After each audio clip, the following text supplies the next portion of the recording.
Hey there, James. I'm just going to show you how to do this using our web platform. We have a file manager, kind of like GoDaddy. When you pull up the file manager, we see something slightly different. You're going to be looking for your JUpgrade folder, and we're going to look for your site here. So we've got your Party Time site, and you're looking for a folder on the server called Language. It's right here.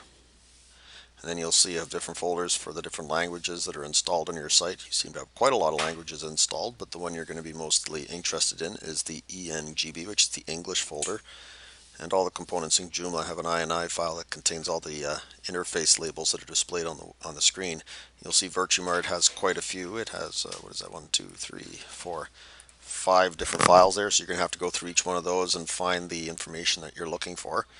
So if I click Edit on my HTML editor, I can edit this inline here.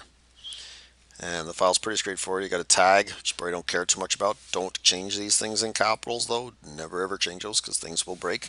The things between the quotes here, that's the stuff you want to change. So if you're looking for sales, for example, I'm not sure if we actually have this in here, sales, so product sales, you want to change that to with rentals, you're going to go like this, right? You can change this to whatever you want. And sales price, you can change that to rental price. Throughout. Now this file here we may be looking at may actually not be for the front end, so you do want to sort of check, make sure you're in the right file because there are a number of them. So I'm going to close that file. You'll see there's one here for search engine friendly, one for orders, and one for shoppers. I'm pretty sure it's actually the first one I just showed you there. That's the one you're going to want to change. So if we look for sales in here, you'll see this file actually doesn't contain anything referred to sales, whereas the main VirtuMart one here does. So again, you just open it, edit it, however editing, look for sales, and then replace that string with whatever. What I suggest you do is you always make backups. So if I were doing this on our server, I would choose all these things, and I'm just going to create a compressed. And then I would do is I just make sure I got a just a backup version of that. So I just go like this, and I type backup VirtuMart, some name that I can remember in case I do something really bad before I. So I would compress these. So now I've got a backup version of those on our server here. Whoops.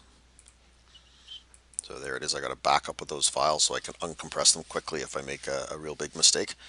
And again, like I say, you're going to look for those files. You may want to check because sometimes you have components, so most of them are going to be components. If you want to change something in a VirtuMart module, if you have any installed, I'm not sure. Let's just go down here and take a look. You've got mods. Mod MOD stands for module. So let's see if you've got any VirtuMart modules. Yeah, so there are some here. So maybe there are some places you want to be able to change that. I don't know, but you need to look, as I've said, so you need to look in mod. Let's zoom in here a little bit. So I can't do that, sorry. So you got mod, which is for modules, and com down here is for components.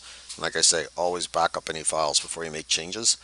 Even a simple thing, if you're in there doing editing this file and you make a mistake like getting rid of one of these quotes, for example, you'll break things. So bad things will happen. So you got to make sure that you're always typing within there. So here you can see I'm using actually a pretty nice little visual HTML editor. Probably GoDaddy has something like that. It's the best way to do it because you can see pretty clearly the blue text is what you want to change, and you can see where your quotes are. But I think that video should help you with making the changes you need to make. And that's it.